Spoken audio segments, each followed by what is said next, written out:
This is the Big Woods Bucks podcast. Come explore the big woods and timber in North America with your host, Maine master guide and deer tracking expert Hal Blood. Listen to Hal and co-hosts Lee Libby and Joe Cruzy as they unlock the secrets of big woods whitetails.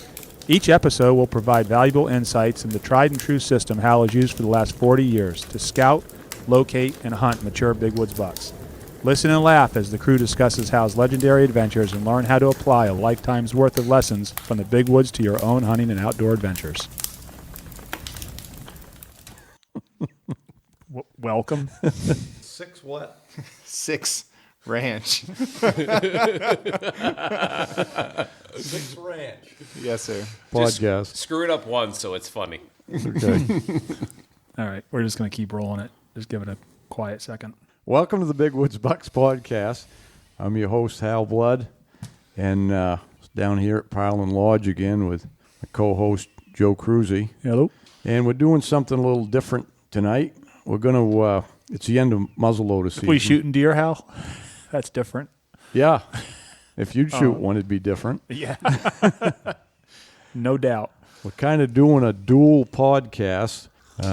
We got some guests here from Sauer, and one of their ambassadors is from Oregon, right? Yes, sir. And it's Six Ranch.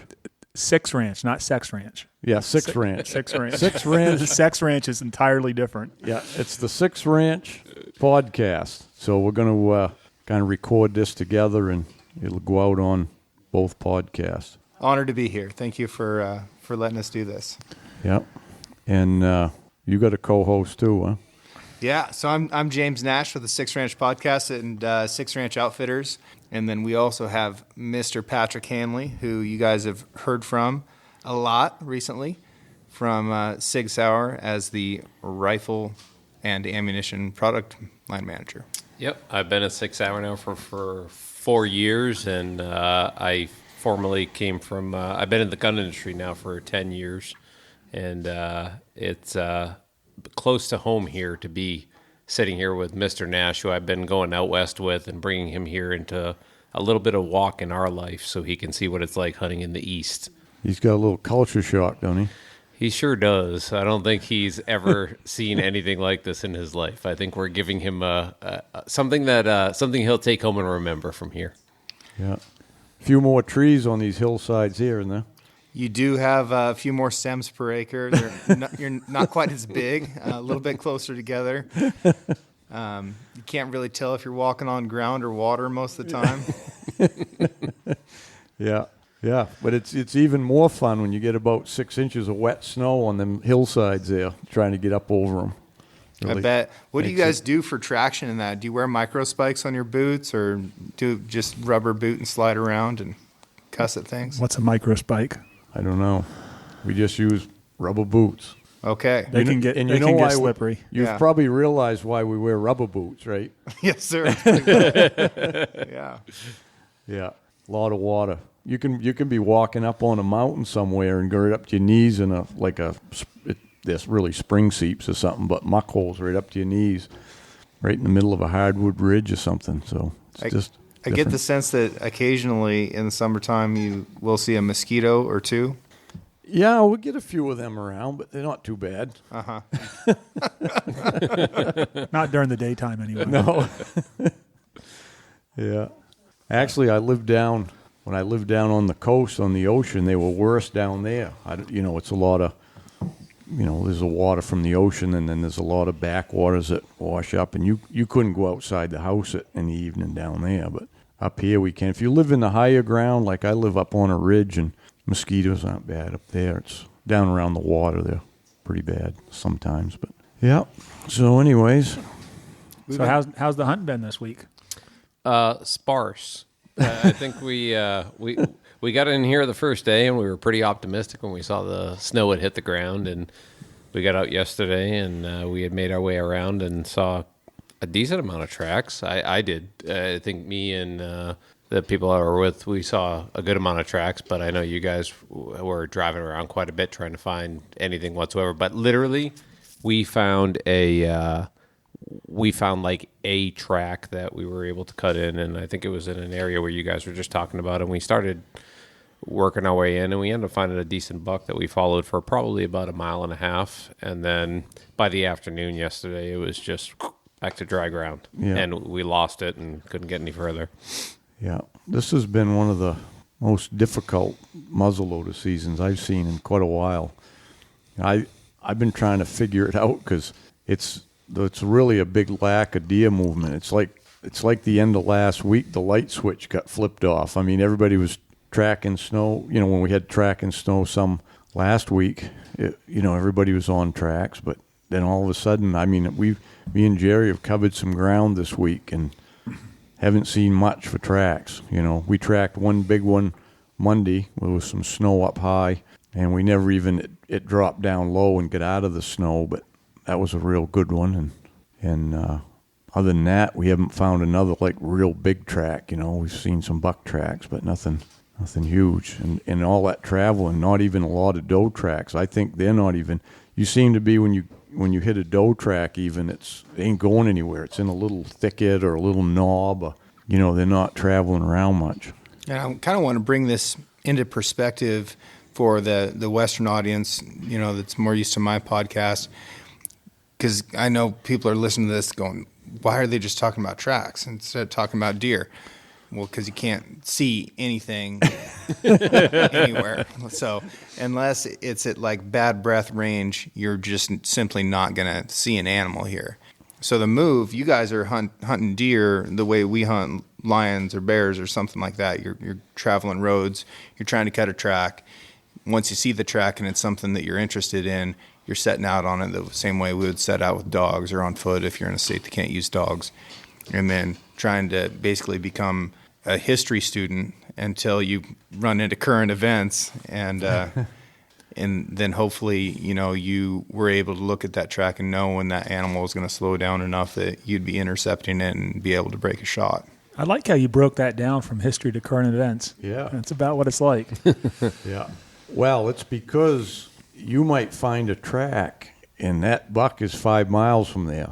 So you think you're hunting around where there's a buck, but he ain't nowhere's around there. So, and for most of the country, if a whitetail is going to travel 5 miles, it means that 4.5 of those miles were in the back of an F-150 going to the taxidermist, right? Yeah. So, in these high ag areas, these deer are not traveling very far at all. Some of them can and often do during the rut, but then their day to day, they're still not traveling all that far. Your habitat just doesn't have enough food. Like, these deer have really got to move. well, I don't think it's not the food so much, because there is feed almost everywhere. Wherever you find deer, there's just feed there, and they don't go to and from it. But them bucks travel because there's not as many does, so they have to travel to breed. In the farm country, there might be 100 does and 100 acres, and it's there might be one here. So what's your buck to doe ratio like? Well, I think it's pretty even. It is. Yeah. And what do you attribute that to? Because there's nowhere else in the country that's like that. Lack of predation, maybe? No, there's coyotes. The predators are the coyotes, and they'll kill more does and fawns than bucks. So I think it balances it out. So in this whole area here, around Jackman, there's one tagging station, where you register your deer, and it probably covers an area of 20-mile radius around it. From the deer from 20 miles around, I don't know how many square miles it is, but it's a lot, And on most of the years lately, they've been tagging about a little over 100 every year. This year it's down. When I looked at it last Saturday, it was only like 75. So hunters aren't really any impact on the deer herd, right? In an area that size, 100 bucks isn't very much. So It looks to me like they got them all, sir. yeah, yeah. It may appear that way. I second that. It may appear that way, but I guarantee you it ain't. Yeah, I'm kidding. I'm kidding. So anyways, and I just think the mortality on it's mainly the winters anyways, because hunting doesn't control the deer herd here. If we have one bad winter, we can lose half the deer herd, and then it's got to build back up again. So I think that's what keeps it balanced. I think overall statewide, they're trying to affect the deer herd. They're giving out more and more doe tags and trying to knock the numbers down, and it's not working. No, You know? not in southern Maine, but they don't have the bad winters to contend with, No, I know, but I mean they're trying to use, which obviously it works to some extent, but they keep on increasing opportunity, and the numbers are still staying strong. So This would be a really difficult population to survey and try and figure out exactly how many deer you have and what you're dealing with. I agree. They don't really know. I mean, they try to, extrapolate things, and they claim there's about, on average in the North Maine woods, 4 deer per square mile. So that ain't a lot. I'm going to throw a flag on that field. You agree with that, huh? No, sir. No, I think it might be less than that. Well, it is in some areas. Yeah. So there might be some square miles with. I visited a lot of those. Yeah, there's going to be some with 0, but Yeah. there's going to be some around here with 10. Sure. Yeah, that's just what it is. It doesn't average out, and there's always more deer closer to wherever they spend the winter. They spread out from that nucleus. So anywhere's within a radius of a deer yard that they get to in the winter, there's always more deer. Now, my folks are not going to know what a deer yard is. That sounds like a really cool thing. Maybe they're picturing like the little ornament things that people put out next to their flamingos. So, what is a deer yard? I'm glad you put the inflection on it like that. Thank you. I've been practicing. It's technically, the biologists call it a deer wintering area. Okay. So it's like your elk. They go to a wintering area, right? Sure. Mule deer, anything. Yeah. Right. Same thing here. Yeah. They migrate to a wintering area that has a canopy of spruce fir and cedar that holds the snow up and gives them shelter, and there's feed in it, They go there and spend the winter, and, the coyotes follow them there and pick them off. But I've been seeing some big coyote tracks. you have? Yeah. We're going to take care of them pretty quick here, getting the hounds fired Promises. up. Yeah. Promises. What kind of hounds? They mostly use in running walkers. Yeah. For running coyotes. Yeah, yeah. And the best running is in the deep snow, when you get that deep powder, because the coyote's got to jump and the hounds are behind, and they Coyotes making a trail for them. yeah, they catch them pretty quick in the deep snow. Interesting. That's another thing that you're not seeing very much. There's some folks out west that use catch dogs. Yeah, they use them greyhounds. I've seen videos of that. They use greyhounds. They use a lot of terrier mixed dogs too, though. Yeah. So they'll bring out some curs while they're calling, and curs will dog a coyote in, and then they'll send out that terrier, and the terrier will kill it. Yeah. These are bigger terriers, Idaho Shaggies and things like that. They're 35, 40 pounds. Is that the videos I'm seeing where they're running with the trucks across the big open fields, and then they open the That's the greyhounds, I think. That's the ones I've seen. Is they let the greyhounds out, and the greyhounds run them right down in the fields. But here, it's different because you've seen the woods, right? So it's the same for the coyotes. The dogs have to run them. They don't see them until the coyote plays out enough where they catch up. Or quite often, or most of the time, actually, we're shooting the coyote like crossing a trail or a road or something packed like that. From a person who's hunted out west for coyotes with James and spent my whole life out here, it is completely different. And quite frankly, they are, without dogs out here, they are incredibly hard, which is why I think the coyotes out here, they're pretty much killed by chance. A lot of the ones that I see, at least, they're people who are out deer hunting. They see a coyote walk by and they take a shot at it.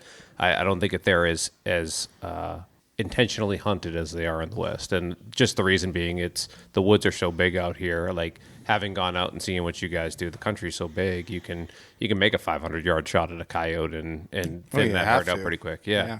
And ain't gonna get any closer. And out here, a lot of times in the snow, you go out and you put out a predator call, and you come back to leave, and you see those prints right behind you where he walked out and circled behind you to check to see what the scent was before you had a chance to even see him. So it's a very different world for predators out here. They have a very, very easy way of maneuvering around without anybody knowing they're there. There's a lot of wildlife here. So I've seen bobcat tracks. I've seen fisher tracks. We saw an ermine today. lynx. You must have seen some lynx tracks. I didn't see any link tracks.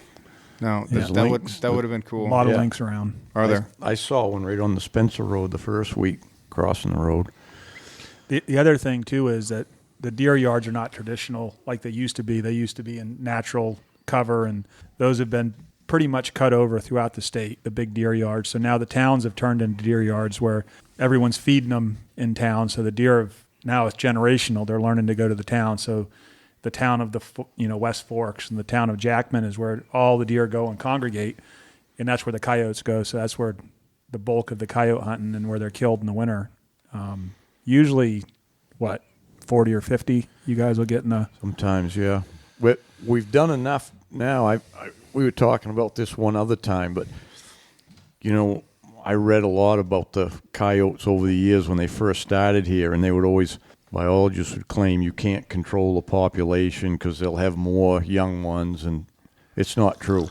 We've controlled them here to the point that the deer have really don't even struggle hardly anymore, even though you see some tracks in the woods. I mean, there's coyotes. You're not going to get rid of them, but when the first year we started hunting, we started going right into the deer yards, and getting tracks and getting on them.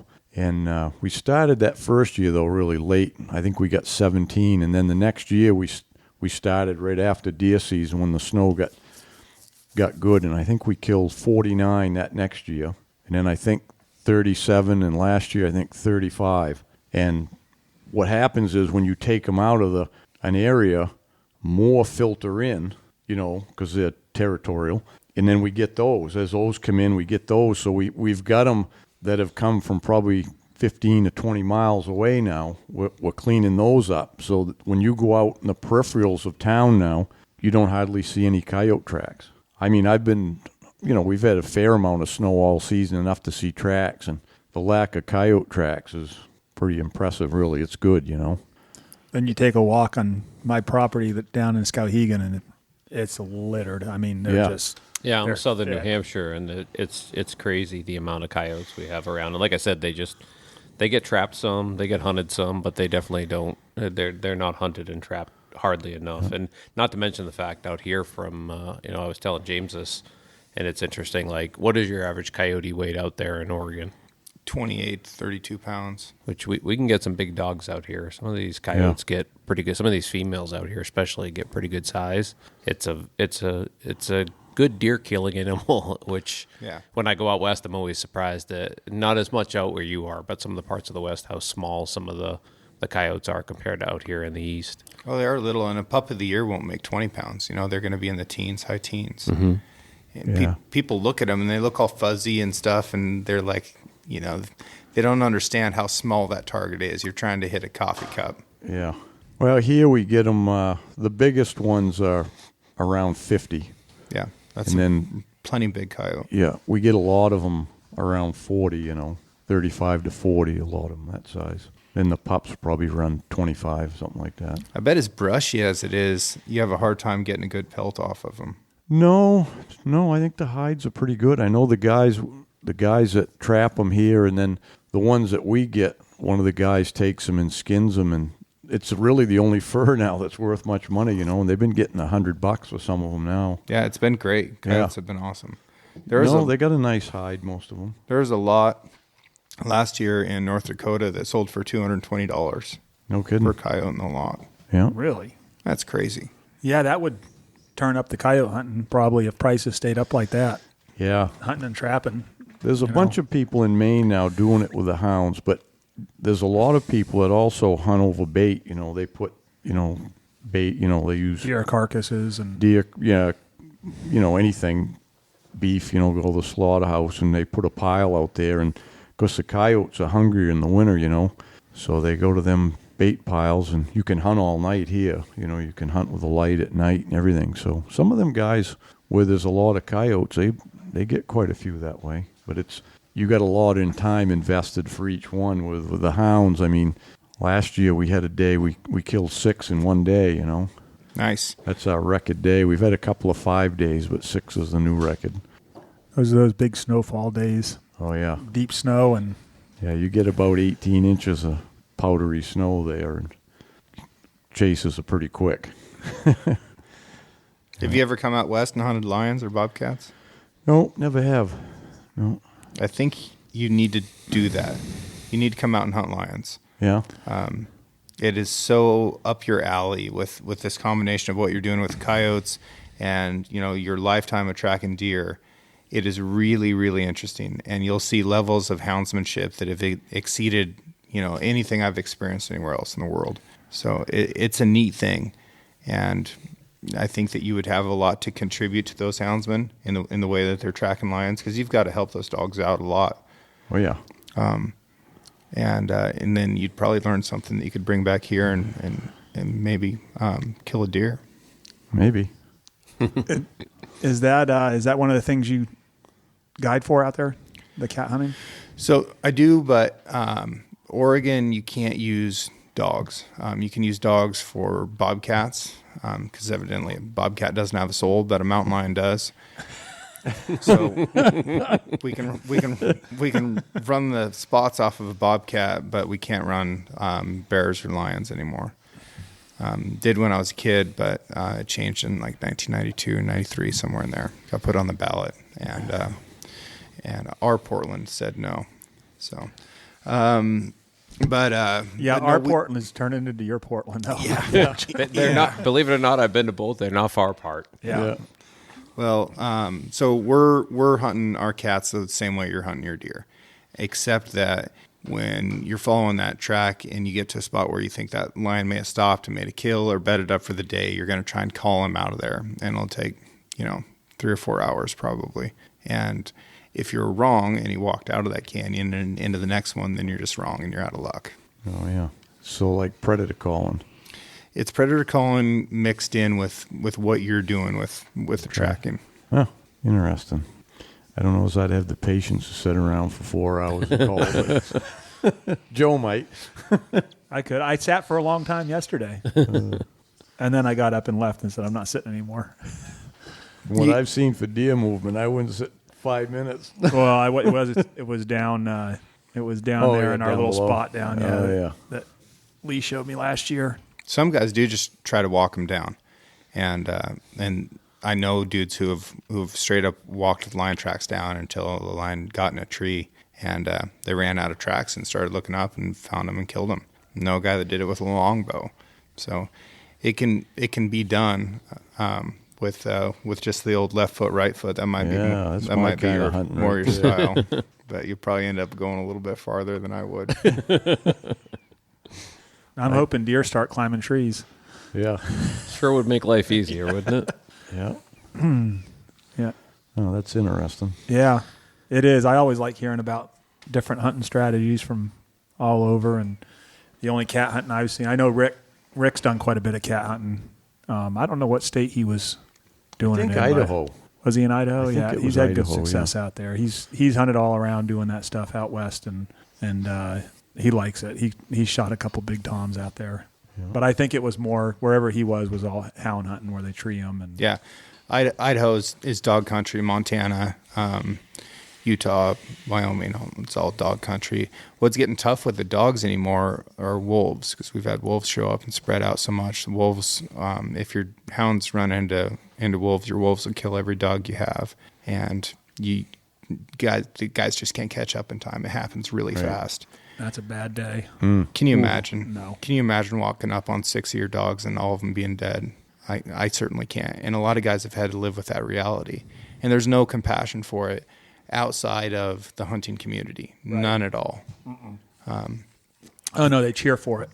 So now guys are trying to, do the ridiculous things like putting bells on their dogs. And, of course, everybody's got a Garmin collar on their dog so that they can see if their dog stopped for some reason other than tree. And it's just a tough thing with these dogs in wolf country, and wolves are freaking everywhere. And, we were hunting Colorado last year, and I found a wolf track basically so far south that I could see New Mexico from where I was. And, me and Tim were together, and I just stopped on the trail. I was so excited to hunt elk in a place that didn't have freaking wolves. And it's like, no, they followed me. No kidding. And now they're putting wolves in Colorado intentionally. Right. I heard that. You've already got them, you crazy people. But yeah, we don't even like to say the word around here because there's too many people that would love to see that.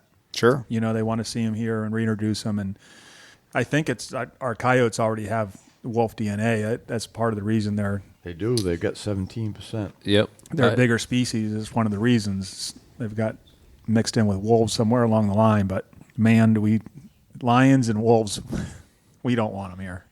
No, I mean the lions are fine. They don't really. It's not that big of a deal. They do kill a lot of deer, but if you can hunt them with dogs, you can keep the lions down. It's not that big of a deal. It's really not.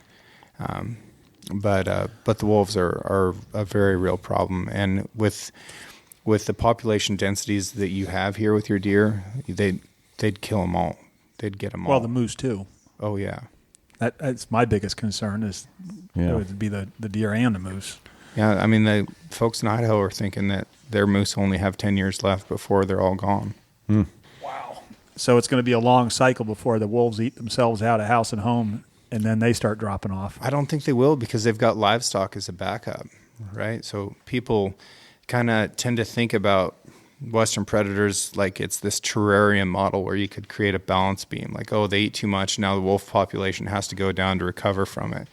It's not like that. They just go to the next menu item. And as long as people are growing livestock for food, then there's always going to be that resource available for those wolves to target. And, you know, we lose lots of cattle. And it's extremely difficult. And we have folks that are like, well, why don't you just bring your cattle into the barn at night? It's like these things are, we're moving cattle over 100-mile area throughout the year. We fly a super cub to find them in the fall. Right. We can't just like hang out with them and make sure a wolf doesn't eat them. Like it's not that kind of situation. Yeah, that's a problem. Yeah.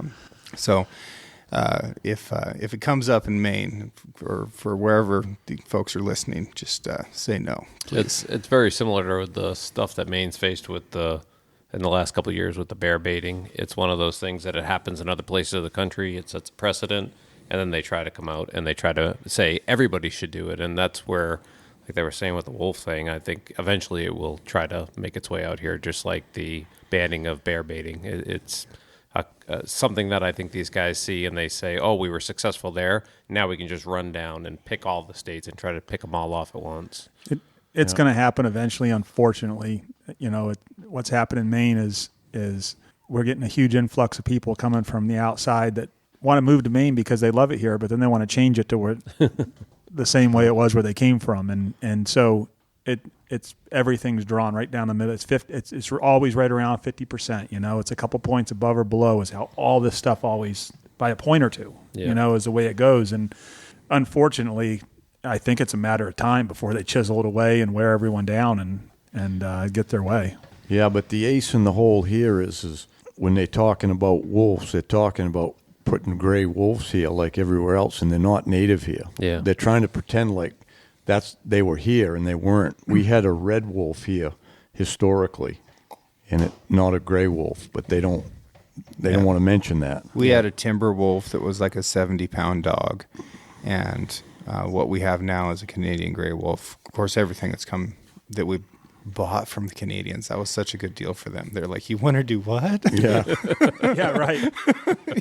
Yeah. Well, it's like the lynx. Yeah. You know, the lynx is protected here, but you go 25 miles across the border, and you can trap them there. So They love it. We're raising lynx for them to trap over there on the other side. But of the then go to border. Alaska and you can trap them. It doesn't make any sense. I fought wildfire all the way through college, and I was on this fire in the Walla Walla area in southeast Washington. And every fire gets a reason for why we're trying to contain it, why we're trying to put this fire out. And the reason we were fighting this fire, which had a lot of resources on it, was because we were protecting lynx habitat in a state that had no lynx at all. It is hilarious. But lynx have souls. And you go back to baiting, like you want to cancel bear baiting. You want to cancel baiting for coyotes or whatever. Like those are fuzzy, like Disney type characters. Nobody talks about canceling baiting for fish. Fish don't have souls. Exactly. Right. Yeah. Hal here, and I just want to take a minute to talk a little bit about Onyx. Been using it now for about a year, deer hunting, moose hunting, turkey hunting, all of that. And really come to really like it. I like the satellite imagery mainly because I can locate hidden fields, for turkey hunting, the bogs for moose hunting. You can tell the different stage of cuts up here in the big woods for deer, whether it's clear cuts, select cuts, see the skid roads, and it's really a big help I found coming out at night.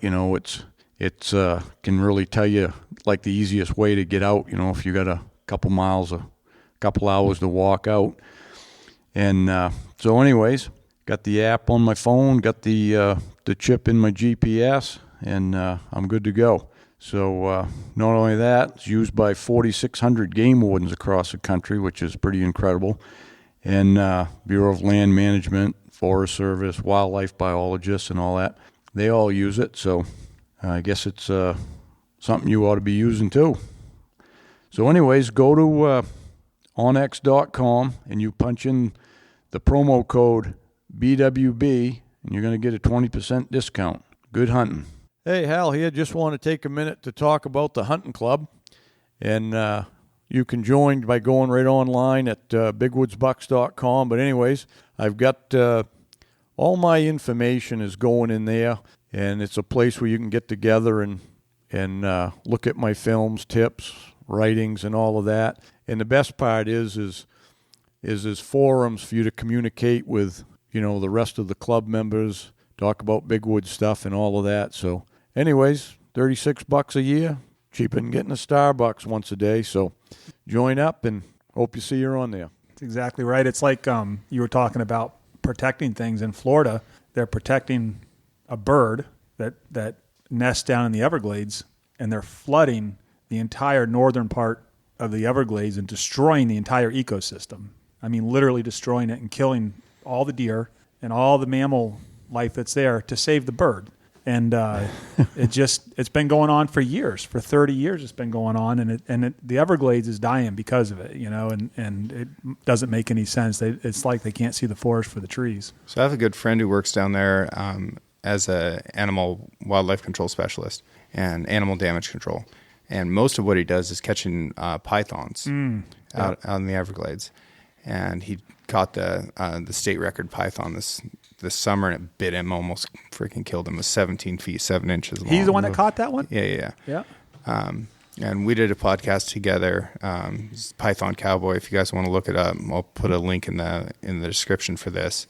But his concept of the Florida panther, the mountain lion in the Everglades, was that there was way too many of them, and that was the primary cause of the loss of the key deer.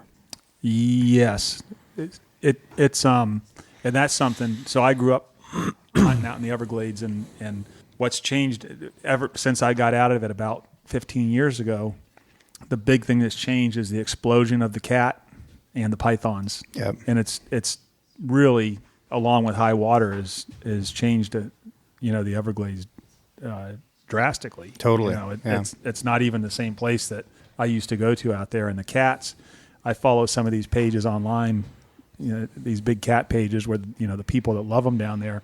And it's a matter of time till there's a really bad cat person conflict down there because, it's just growing. It's the panthers are right in suburbia down there, and they're not small. They're big. I mean, sure. And they don't have to be.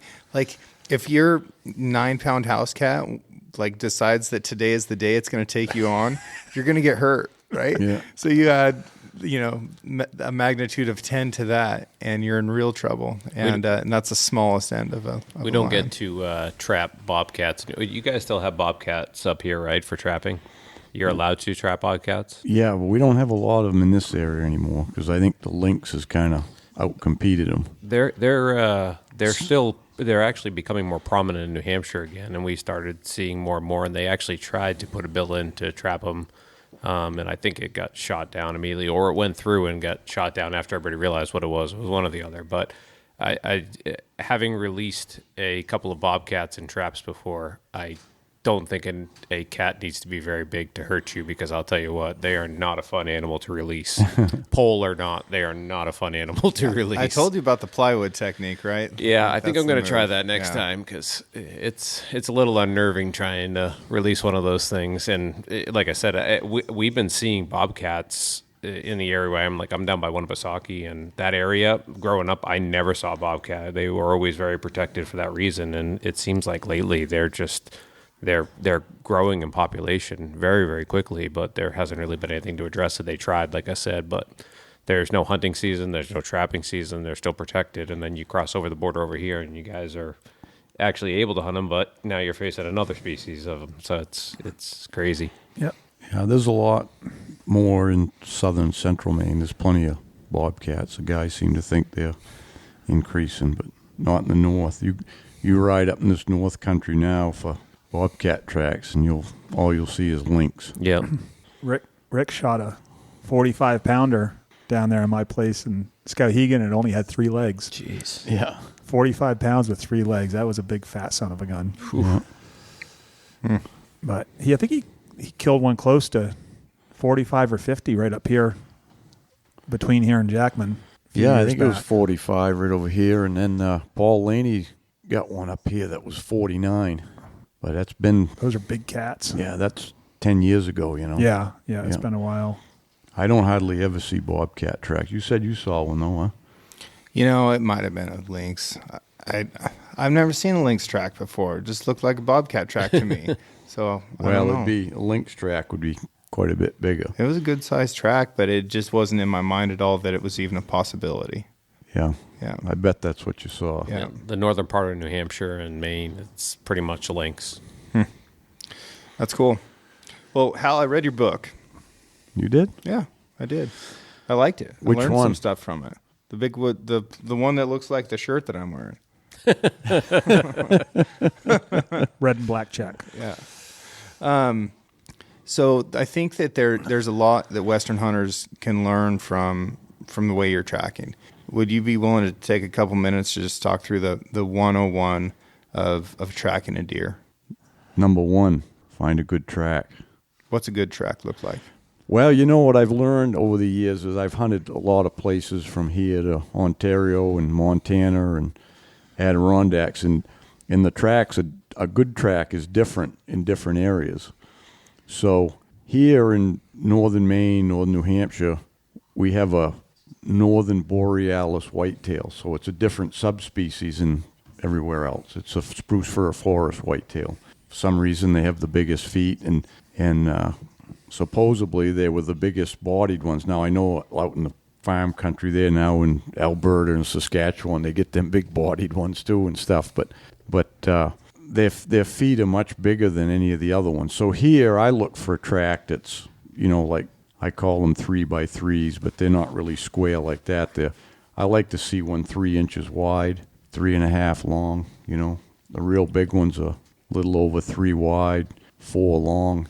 Just the hoofs. Then you get the big dew claws behind it, and it could be 6 or 7 inches long where you see the dew claws. That's the ones that get you excited.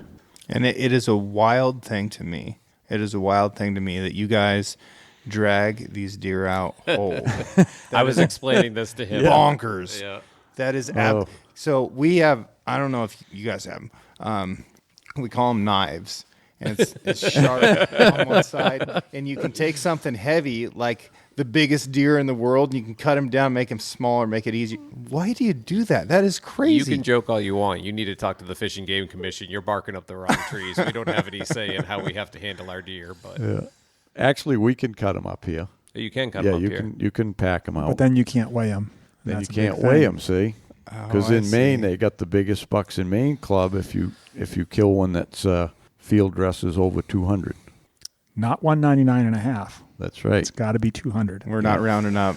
Yeah. Yeah. So you could kill one that weighs 200 the first week. He might only weigh 185 the last week. That's why you guys are hanging them by their head. You don't want any of that blood leaking out on the ground. That's right. And that's also why you don't cut the nutsack off. Uh-huh. That's good for a pound. Maybe two Depends on, on a the big one. buck. Yeah, depends on the buck. Oh, Lord. Slippery slope. So I guess, I think part of that is because when you kill a buck and you're a mile or two back in the woods, you ain't coming out for a pack frame. The buck's coming with you when you come out. No, sir. And you ain't going to come back in. You don't want to come back in again. You've been staying pretty close to the road this week, huh? I'm saying I'm absolutely 100% coming out for a pack frame. You are? Okay. Really? Yes. Yes. There's 4 of you here. Yeah. You got friends here for a reason. I've actually been dragging bucks my whole life. I lived in New Hampshire, and when I went out west, it was a cultural difference for me. The first elk I shot, I was like, okay, I'm quartering this thing out here, and I'm bringing everything back with me.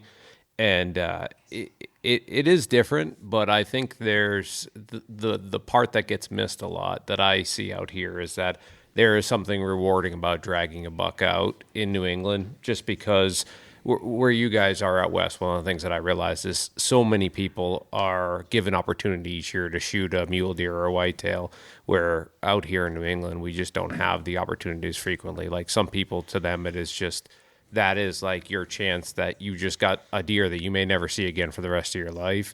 It's a pride thing, but it's also something that part of the experience out here, I think, is dragging that deer out. And I've gone through some hellish drags, and they don't feel like a hellish drag at the time if it's a good buck and you worked hard for it, and it's more or less rewarding. You forget about that part of the experience. It's a lot of work, but it's one of those things that it's part of the entire overall package of shooting a New England deer. Bonkers. You explained that very well. I agree with you 100%. And it's Yeah. like you almost look forward to the pain, because that's, it's kind of like when moose hunting, it's changed a lot over the last 10 years, I would say, where there's a lot more people that are cutting moose up and packing them out now, where it used to never be done. It would, you just wouldn't kill one far back. Everyone killed them close to the roads. There was more moose. That's the way everyone hunted. Now it's changed where people are getting off the roads and everyone's cutting them up more and kind of doing it that way. And now it's to the point where we look forward to cutting them up. It's like, all right, we kill a big bull back where it's got to be packed out. It's like, who cares? Let's cut it up and pack it out of here. Back when I was younger, I used to drag them out myself, but now I call for help. Actually, this year I dragged mine. It was only about a third of a mile, so I got it. Wasn't real heavy either, 185, so it went pretty good. When I was a kid, I'd see these pictures of you guys, right, in catalogs or magazines or whatever, dragging a full-bodied buck. I thought, these road hunting sons of guns, they must just be shooting stuff 100 yards away or from a road or whatever. But, it's not the case. You are going, and it's not. This isn't a clean couple miles either. It's tough. It's really difficult what you're doing. I think that you're crazy people. so you found a track that's bigger than my future. Oh yeah, we got off track, didn't we? Yeah, we got off track on tracking. Yeah. And now what? You've decided that this is the one. Usually when you pick one up in the morning, it's made in the night, obviously, right? Maybe it's made an hour ago, maybe it's made 8 hours ago. There's some ways you can tell, depending on the temperature and stuff, you can get a educated guess. But usually it's going to be somewhat older, within, it's usually a few hours or half the night. And I just go right along on it quickly because, like I said, that buck might be 5 miles away. So if you poke along on it, you're never going to catch up to it. So I just go and read the track, because when you read the track, you live in the deer's life, and that's it. You go along until you figure out what he's doing, and I call it getting his mindset, whether he's checking does or early season, he's probably just wandering a little bit, and then he's going to feed and lay down. And so, you just have to figure that out, and when you think he's laying down, you got to slow down and try to get a look at him before he gets up. You got to be sneaky. What makes you think he's going to lay down? Generally, they're going to feed around quite a bit. They'll wander and feed, and then usually they'll go uphill, up either on a bluff, up a ridge or something, with a vantage point of their backtrack. That's almost always. If it isn't, it's this time of year when they get real tired, sometimes they get lazy and they don't take the time to do that, and they kind of just lay right along on the track on level ground or something, and they make mistakes a lot, this muzzleloader week. But typically they're staring down the back track for something following them. So you either they're up on a bluff, sneak up there, or if it's right, sometimes the woods are right, you can circle around to see if he's, maybe still there. If you can cut a circle all the way around and it didn't come out, he's there then, and then you can hunt it differently. But usually you're not going to kill them laying in their bed. I mean, you can. I've done it quite a few times, but usually you're going to get them up and going, and if you don't get a whack at him when he jumps up, if you see him, then it's the next time is, as I always call it, the best time is the second chance. When these bucks here, mainly they run off a little ways. It might only be 100 yards, might be 500, but whatever it is, they usually wait and see if something's coming after them. I mean, they've just grown up being chased by coyotes, and that's their natural predator. And if a coyote's coming, it's going to come quick on them, so they wait. And if nothing comes, I wait a half an hour. When I jump a buck and he goes, I just sit down and I wait a half an hour, because he'll go off and he'll wait, and you'll see it written in the snow, his tracks where he's standing there kind of pacing, looking back. Then when he figures the coast is clear, he goes about his business. He might lay back down. He might decide to stay up and just go off and check does again, or whatever he's going to do. But now he's on his feet, so it's easier to kill him when he's on his feet walking than it is laying down staring at his back track, right? So then you got to be sneaky and read the track, what he's doing again, and pay attention, peek over the knolls, and if the cards line up, you catch up to him in the right place and get him. If not, you'll be chasing him all day. Once he knows you're after him, and that's when the chase is on. And you got to get creative. One of the reasons I thought that this would be such a cool podcast is I grew up reading your books too, Hal, and I've tracked in this country since I was a kid in New Hampshire and Maine. And after going out west with James, his comment to me the first time we went elk hunting is, "Why do you walk so much and you never stop and glass?" And I was like, I don't know what you're talking about, this glassing stuff. You just keep going until you catch up. And it was kind of a culture shock for me to realize that when you go to different parts of the country, the hunting is just not the same. I mean, we don't have the areas out here to look and scout for bucks from hillside to hillside. You're tracking them down until you catch up to them. And when I went out west, it was really interesting. The first time I hunted with you, like, James is a wizard with, like, we'll go out on the hillside and I'll be sitting there like, all right, we're going to go up this mountain and this, and they'll go, hey, there's elk up there and there's elk over there. And I literally, like, even with the intent of him telling me where they are, through the binoculars, I still can't see what he's talking about. Yeah. Because he's so accustomed to that. Right. And you get out here, and that's how we live. That's how we hunt, and it's pretty interesting because when you start going to different parts of the country and you start learning how people hunt differently, just because of their environment, we have to be the way we are out here in order to be able to be successful. Where the same thing is true with you guys out there, and you learn how to cut miles back by making sure that you go up to a place that's worthy. We're out here, it's just, we're going to find a track and we're just going to keep going until that happens. Like he said, you go 5 miles just to catch one deer, and you have to know everything you're looking at is correct, or you just chase a deer for 5 miles that you wish you hadn't chased all day long. Yeah, it's quite common to chase one, not chase, but I've tracked many of them all day long, 10 miles or more, 12 miles, whatever, and you never catch up to them. You spent the whole day trying to get caught up, and you just don't. If they don't stop, you're not going to catch up. Because you can't walk. You can't run as fast as one can walk. So that's a reality, but you keep doing it day after day, and eventually you get the right track on the right day and the right weather, and cards line up. But one thing, I've hunted out west quite a bit too, whether for deer and elk, but and even before that, just turkey hunting. We started turkey hunting here, I don't know, 20 years ago or something, but I figured out something by hunting other things. It was a lot easier for me to hunt other animals because I could hunt these deer up here. Not bragging about that, but you've seen the country now, you see what we do. Once you can track or even hunt and kill deer here, everything beyond that seems easy to us. I'm not saying everything's easier, but it's easier for us because I think it's the fundamentals, you know what I mean, of paying attention to the woods and, being alert, And when I first went elk hunting, I couldn't spot them elk either, yeah, there's 3 over there, and I'm looking, I'm like, where the hell are they up there, But I learned you look for the color, right? Yeah, definitely. You look for the color, and then once you say, oh, that's how you do it, then it's okay. But the strategy of trying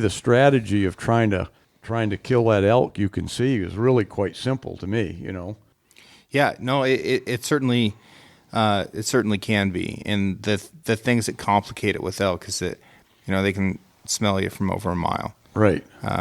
And what the wind's doing here ain't what the wind's doing over right. there. So, and then they're a very different animal at different times of year, and when we're hunting elk, it's a calling show if it's in the rut at all, and if you're into rifle season, it's a totally different deal, and you're going to deal with temperatures that may start out at 100 degrees in early season and be 20 or 30 below at the end of the season.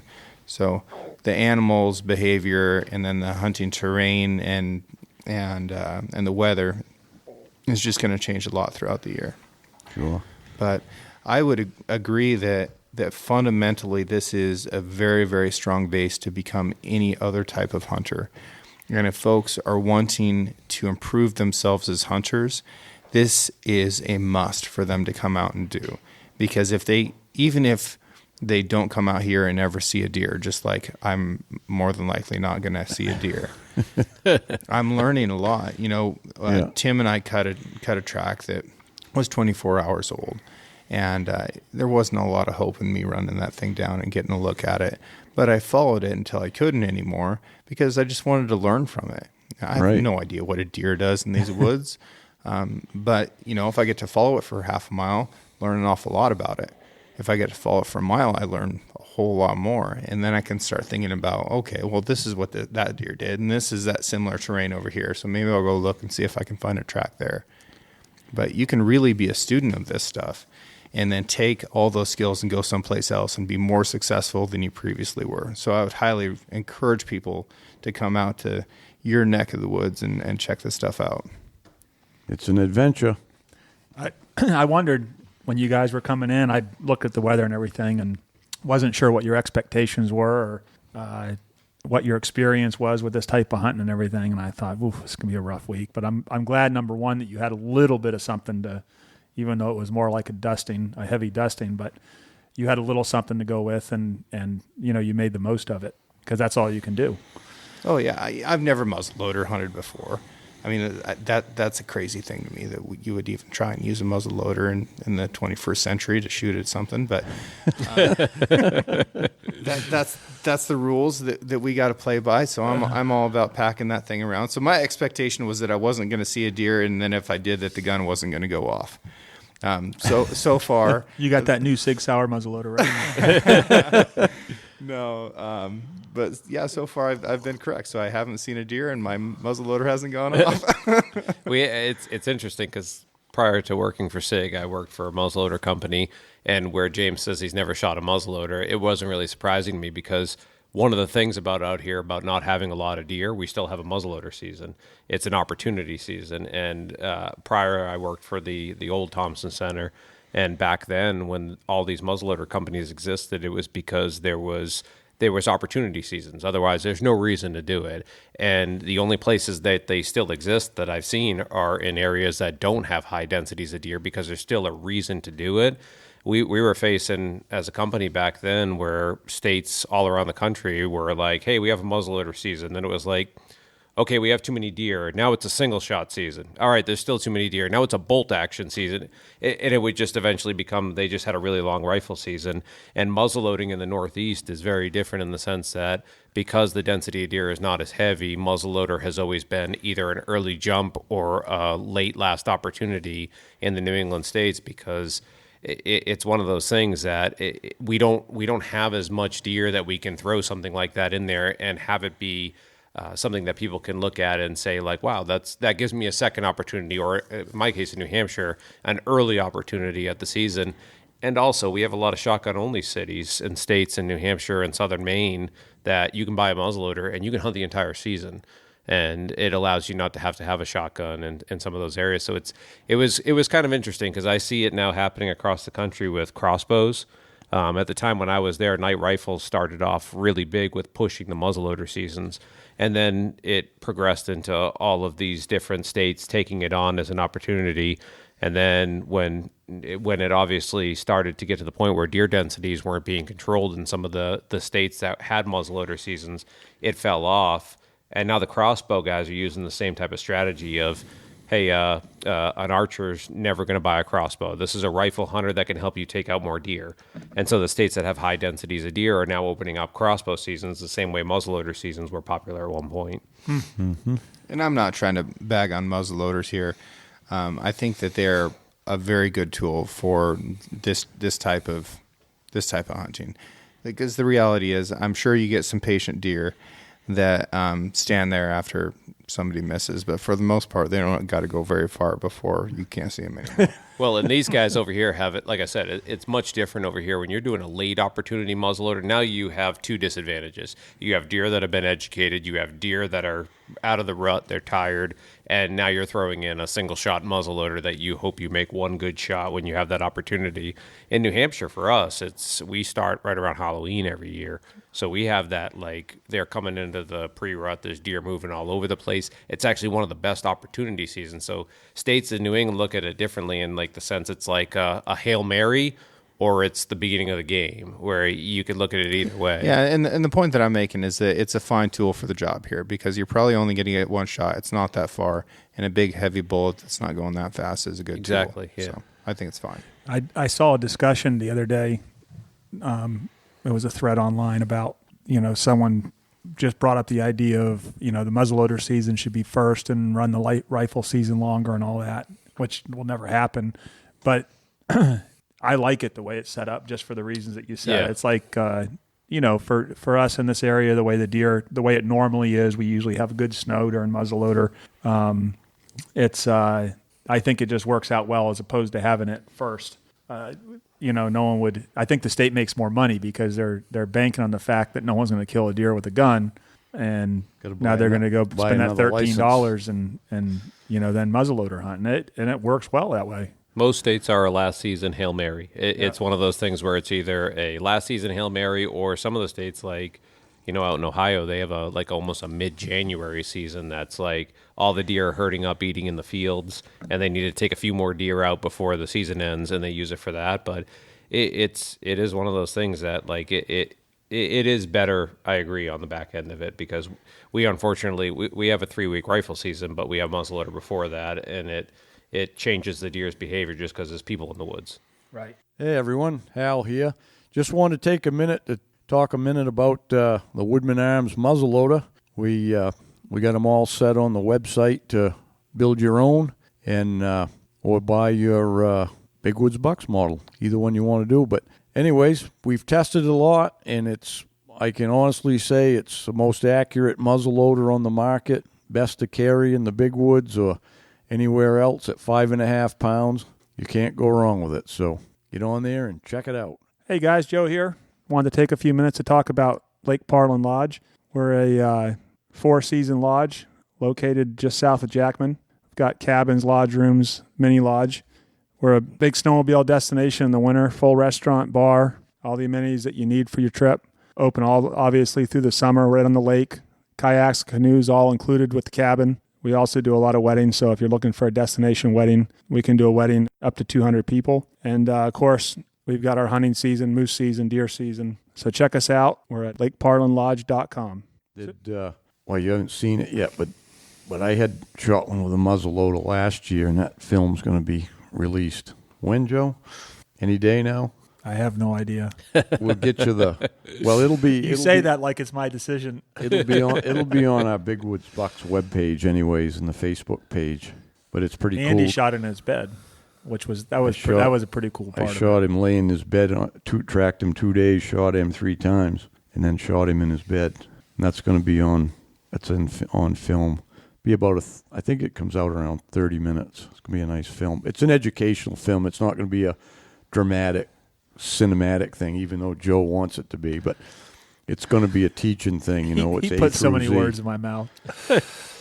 I think that's kind of interesting too, James. That was different to me about the West out here is in the West, you're hunting with a long-range rifle, and your game is one shot. Your game is I'm going to get one opportunity at this animal. I'm going to shoot it 500 yards, and I'm going to hope that I make a good shot. I may get a follow-up shot, but I'm going to try to knock this animal down with one shot. We're out here, as you've seen in these woods being as tight as they are, like Hal was just saying, you're a lot of times you're 4 to 5 shots at an animal before you're taking it down just because of the reality of tracking. It's very, very different.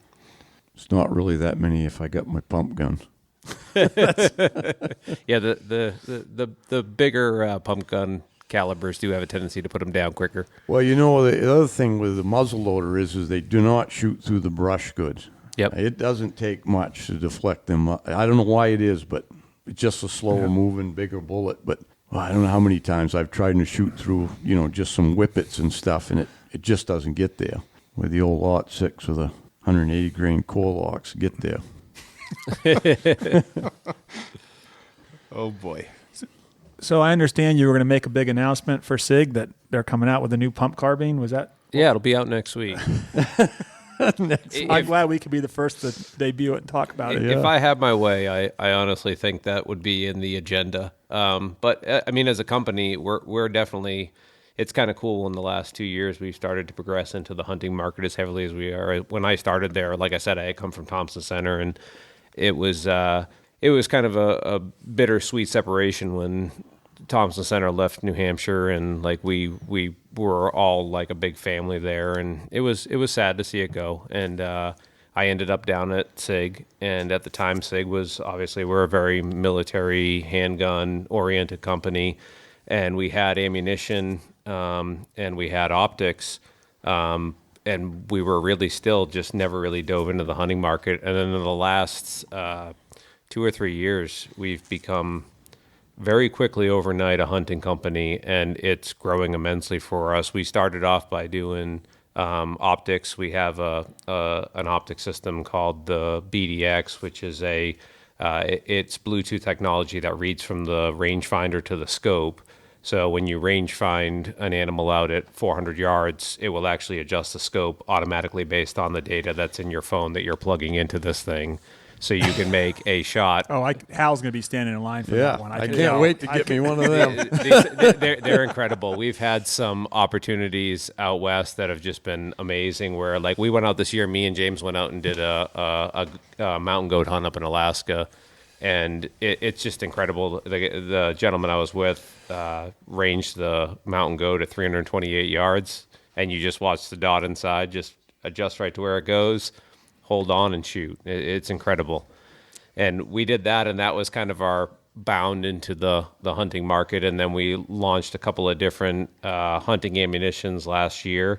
And then this prior year, this year, and we launched a bolt-action rifle that's a hunting rifle for the first time.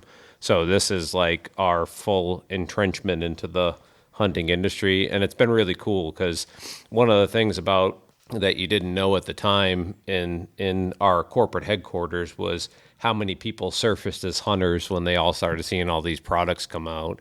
And it was pretty cool. We had a lot of people there that are avid New England hunters that have done this their whole life. And we had a lot of people from in the industry, like Tim, who's up here with us, who has been a hunter his whole life and worked for hunting firearms manufacturers. And it's exciting for all of us because, we've all been down that road, and we couldn't have picked a better year because with all this stuff going on, I think in the past it's always been the interesting thing to everybody in times like this is the 223, 9mm ARs, handguns. This is the first time I've seen a surge in the hunting market as much as we've seen in this year because of everything that's going on, which is fantastic. It was good timing for us, but it's just good for the industry to see how many people are getting into it. Absolutely. Yeah. And so you started talking a little bit about the ammunition side, and could you talk a little bit about? We all know there's a major shortage, and that production's been.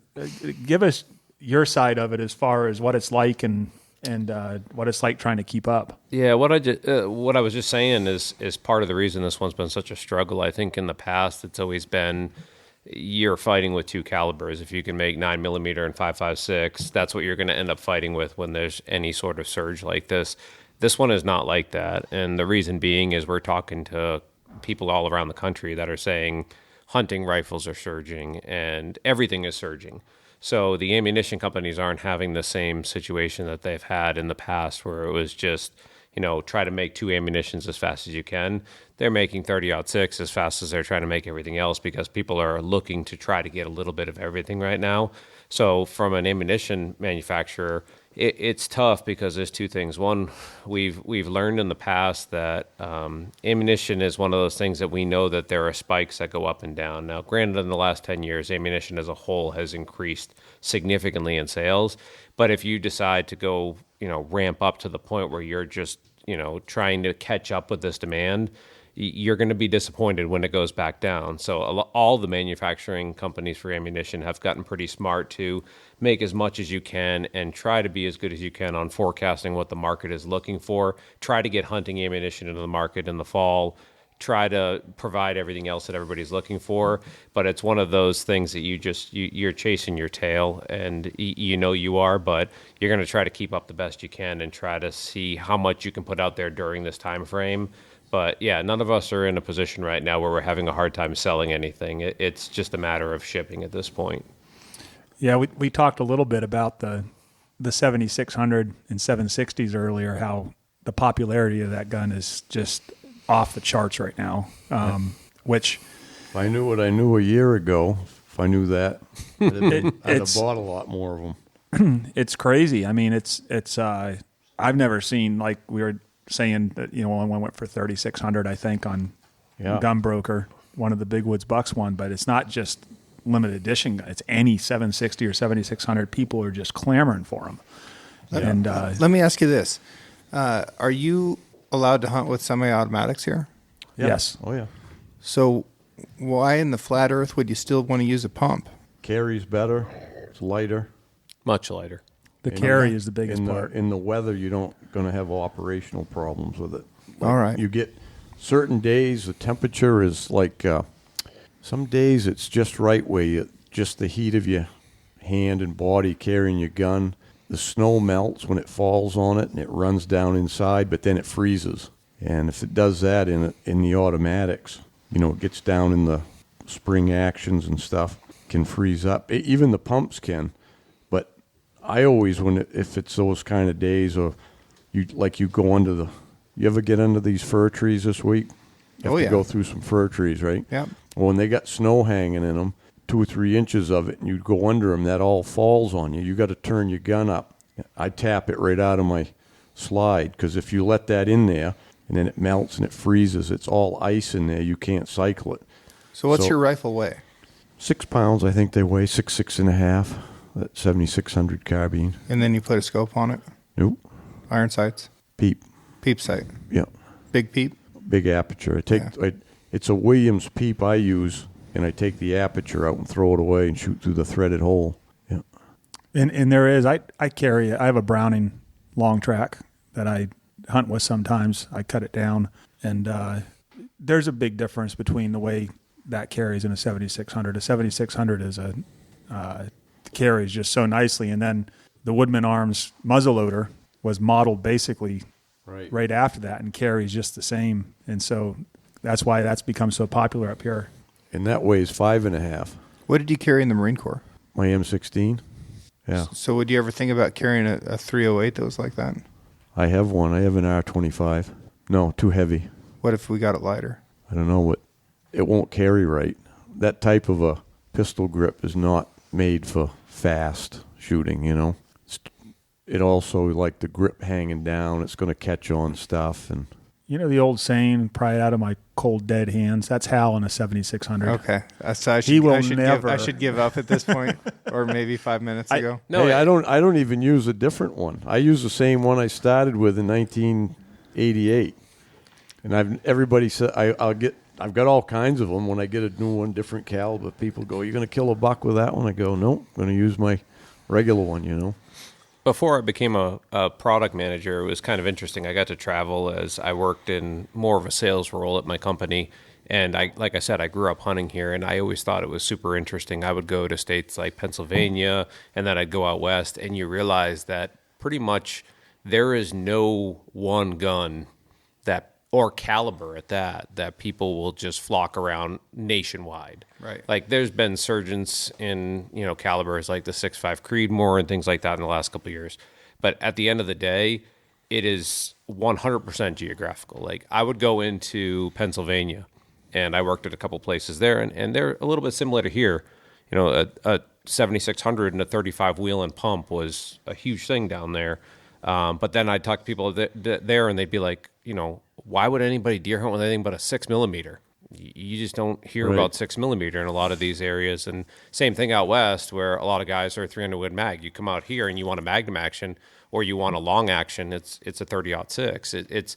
It was always crazy to me, but part of what it is exactly what Hal just explained. Is you become it's what the way you're hunting crafts what your firearm becomes.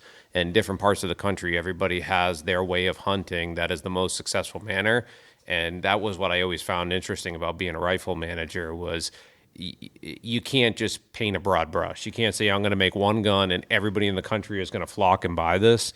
Every single part of the country has a gun that makes more sense than other places in the country. It's just, it's 100% geographical, caliber-wise and rifle-wise. Yeah, like even here, everybody doesn't track. Trackers are still a minority. More of them are getting into it. More of them are trying it in the north because southern Maine doesn't get the snow to track that much. But you have to have the rifle that's suited to that game, right? And it's got to become, I call it just becomes a part of you. It's like an extension of your arm. You got to be able to shoot that. Take the safety off and shoot that in a split second sometimes. And that's why I always tell people just use the same gun. Don't bring two guns and try one today and one tomorrow. Doesn't work. Even like in the past, I've always used my 7600s, got the crossbolt safety, but until Woodman Arms made this muzzleloader, I had different ones. I tried different muzzleloaders back remember when Gornick had the... Oh, yeah. Yeah, I had one of those, yeah. Yeah. And then I had the Omega, loved it. But that hammer cost me several good bucks because I'm not used to pulling the hammer back in that extra second to get the hammer back because I'm not used to it. I have to think about it, pull the hammer back and shoot. It's too late. So that's why people have to get used to their gun. And here it is not just exclusively 7600s because there's a big contingency of guys that shoot 99 Savages, Winchester 94s. It's... Same premise, too, easy carry. Yeah, and there is a lot of guys that use the semi-automatics. But whatever you decide to use, got to carry nice and be able to operate it quickly. So what you just said is interesting, too, because all three guns that you've named are guns that are either hard to get in the market or are gone. And that was one of the things that I found interesting about when I became a product manager in the rifle side years and years ago was that I found out really quickly that nothing sells like a shortage. And people get a gun. Guns aren't like archery equipment. People don't go and say, hey, I'm going to buy a new gun every single year. You buy a gun and you keep it for 30 years. It stays in your safe. You hand it down in your family. So it's one of those things where people would be like, well, there's no market anymore for that gun. And it wasn't true. It's just generationally, you were seeing people moving into new style of firearms because of what they were seeing on TV or what they were seeing in magazines. And so they changed the way that they are hunting. But as far as a demand perspective, like you just said, as soon as anybody says, hey, this type of gun is going away, the market, it's crazy to see how quickly people just come out of the woodwork and say, oh my gosh, I never bought one and I should have. And we'd see then they these, panic and try to find one. Yeah, then they're on Gunbroker spending 4 times what the gun cost because they got to have one and they screwed up and they never did it when they said they should. And it's super interesting because like I said, there's no easy way to look at it. Like when you were talking about the muzzleloader for years, I struggled with that idea of everybody in the country would want a 28-inch muzzleloader because we were selling a lot of them. And I never understood a purpose for it because your velocity gain was next to nothing in a 28-inch muzzleloader. But in the Midwestern states, it was a 200-yard gun. Everybody called it a 200-yard gun when I would go out there. Out here, it was like, how short can we get this thing without me getting in trouble so I can walk through the brush with it? Yeah. And it's pretty interesting because when you work in a company in the Northeast, one of the reasons we have James is because I can't understand how James hunts. I can make a gun that works perfectly for out here because this is where I grew up hunting my entire life. I know how to hunt out here. As soon as I go out and I hand him one of my guns, he looked at it and said, you need to do X, Y, and Z because this isn't going to work for me, and here's why. And that's where we start bringing in ambassadors on our side because we don't have an understanding of all the different markets. And when I worked at Thompson Center years ago, it was like everybody would say, why would anybody want this? And it's because we all understand our products in the Northeast. But as you move around the country, it's incredible how different everybody is. I could go into one state and make a caliber, and I could sell every one I could possibly make. And then I bring it up here, and everybody just stares at it, and no one wants to even look at it. And it's a lot of it, which is kind of neat, is it's hand down from generation to generation. Like when Hal talks to somebody, you're going to tell them a 30-06 is the perfect caliber, just like I would tell my friend that. But if I ask James, his perception that he's going to tell to his nephew or his son is going to be completely different as far as what you should use as the perfect caliber. So it's not 6.5 Creedmoor. I think everybody at this table universally agrees with that. Like the 6.5 Creedmoor has gotten very popular as a caliber for us. We do really well with it, but I do think it's another perfect example of a caliber that took off in certain areas of the country because it's a flat shooting caliber. And It's super fun. It doesn't recoil. You can shoot a long ways with it. It's awesome. But it's a fad caliber. it is. It is. It's going to be around for a long time. Yeah. It's just that right now people can shoot a steel target at 800 yards with it really easily, and they don't do the math to realize that bullet, while it's hitting the target, it doesn't have enough velocity to function. So, being accurate is one thing. Having enough bullet to actually do some good once you get out there is a whole nother thing. Right. Do you think that the 7600 it was really brought to light by Larry Benoit's first book? That was really the first when people started. It may have been up here, but it wasn't because Pennsylvania used those for a long time because they weren't allowed to use semi-automatic, so they all bought. They're very popular in Pennsylvania, and 35 Wheeling was very popular in Pennsylvania in the 7600 for a long time. It was popular in Pennsylvania before it was. Oh, is that right? Oh yeah. Yep. From way back when they were 760s, and you got to remember there's a million hunters in Pennsylvania. Probably half of them had a 760. That was the gun. So that was where it really got going. And then people started using them here. I mean, I'm sure they always did. A lot of it, people, they'll read a book and they'll see, well, that guy's successful and that's what he's using. So I got to, it's the age old. Yeah, there's probably some truth to that because people that are successful with a certain gun that they use and they get good with it, other people could too, It's going to be good for someone else, no matter what it is, So might call that tried and true or whatever, but sure. I think social media has had a major impact too. As crazy as this sounds, YouTube especially has had an impact in the last 10 years on what people are using for firearms because years and years ago, everything was driven by TV. And the problem with TV always was that 90% of TV is filmed in one part of the country. So people would watch whitetail hunters that are shooting with a scope, with a high-powered rifle in a specific area of the country where they're sitting in a tree stand and that's the application. So you live out here and you turn on TV and you go, that's what I need. And so that was where a lot of the fall off of an open sight rifle and trackers happened from was just people's understanding of, hey, I'm getting into whitetail hunting. Oh, that's how you're supposed to do it. That's what I'll get. And now that the surgence of, like social media, like YouTube and people being able to put up videos and show people other ways of hunting, people are exploring to see how you hunt in your specific area. You're no longer just, hey, how do you hunt? Oh, it's like that? No. If you've been out to Ohio, this is not Ohio. And you learn pretty quickly when you start walking through the woods. It's funny you say that. I found a channel that I've dog hunted some down in South Georgia where it's it's just a way of life down there, dog hunting for deer. And so there's this channel that popped up on my feed, and I started checking it out, and it's a guy that runs a bunch of hounds dog hunting, and it is unbelievable how many followers they have. And it's the same, they're running around in pickup trucks with radios and the whole 9 yards, and that's all it is. And it's just it's a regional thing, super regional. I mean, when you talk about hound hunting for deer, but it's it certainly isn't everyone from down in the South that's watching it. It's people from all over saying, oh, they can do that there, and that's kind of cool, and so they get a following. But it's exactly to the point that you made. Regional hunting's different, and YouTube is what's well. And I think out YouTube and media like that has created more. People use it more for education, where they were using TV for entertainment.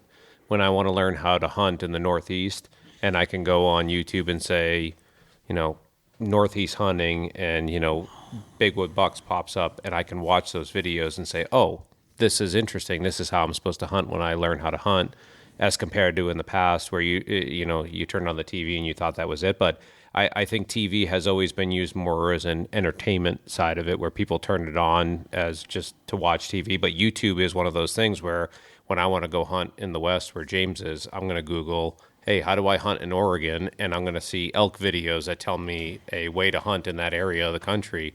You never had that in the past. It's kind of, you now have the ability to look anywhere in the world where you're going to go hunt and learn how those people hunt, rather than just turning on a television show thinking that that's the broad brush that paints everything, and that's how it's done everywhere in the world. And we're all learning from each other and getting better.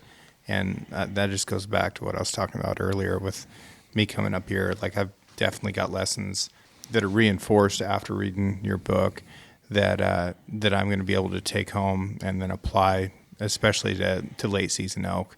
And I've tracked a lot of elk down before, but I was doing it in the most basic way that I could, which was just to follow it and then pick my face up every once in a while and hope that, there either was or was not an elk right in front of me. There's so much more to it than that. I learned a lot about tracking when I was in the Marine Corps because we were looking really closely at how IEDs were getting put in the ground, and that was definitely tracking 101. And then when I was in Africa, I learned a lot about tracking on dry ground and, applying lessons that I'd learned from hunting lions as a kid and hunting elk in college and stuff like that. And then you keep going and keep pushing that into new areas and learning new techniques from new people. I mean, you just have to try to improve. And while YouTube is a great way to do that, it's just the baseline to start asking the questions. And then to get the answers, you got to come out and actually do it. And I think this is a good place for it. So where does the name Six Ranch come from? It's the name of my family ranch. Okay. So it's a ranch that has been in my family since 1884, which is a long time in the West. And I think it was the sixth brand that was registered in the state. We're not quite sure, but the number 6 is our brand. And there are no single digit brands basically anywhere in the West. So pretty cool. Those all got washed out, but ours is still there. It's one of the oldest businesses in the state. Nice, yeah. Well, I'm going to definitely check out your podcast and listen in. What do yours usually run for time? How long do you usually go? 45 to an hour. All right. Well, we got an extra special long one today. Yeah. It's been a lot. I've enjoyed it, guys. Just glad you guys came and checked out our area and agreed to come and thank you very much. Chew the fat with us. And thank you for your hospitality. Yeah, maybe you'll come back to Maine again when we get some snow, huh? He doesn't have an option. Oh, he's coming back here with me. He's the whole reason this whole thing started was just because I thought after knowing James now for a couple of years and hunting with him, it was you need to come out and see how we do it. And I think me and Tim were very excited to bring him out here to show him this, just because James is an incredibly knowledgeable hunter, like beyond my wildest dreams. And like I said, I read your books my whole life, and it was like, wow, what a cool opportunity to take a guy who's the master of the West and bring him out to see the master of the East and see how the worlds are different. It's just crazy. And then James has to figure out a way to take you out there to go elk hunting eventually, or lion hunting. Yeah, we should do lion hunt. That'd be fun. Yeah. Don't- Before I get too old. Huh? Don't bring your pump. I'll get it. Why not? So one last funny thing, I'd shot a few elk out there in Colorado, and I'm like, it's just like picking them off. You know what I mean? It wasn't a big deal. So I said, next year I'm going to take my pump gun with me.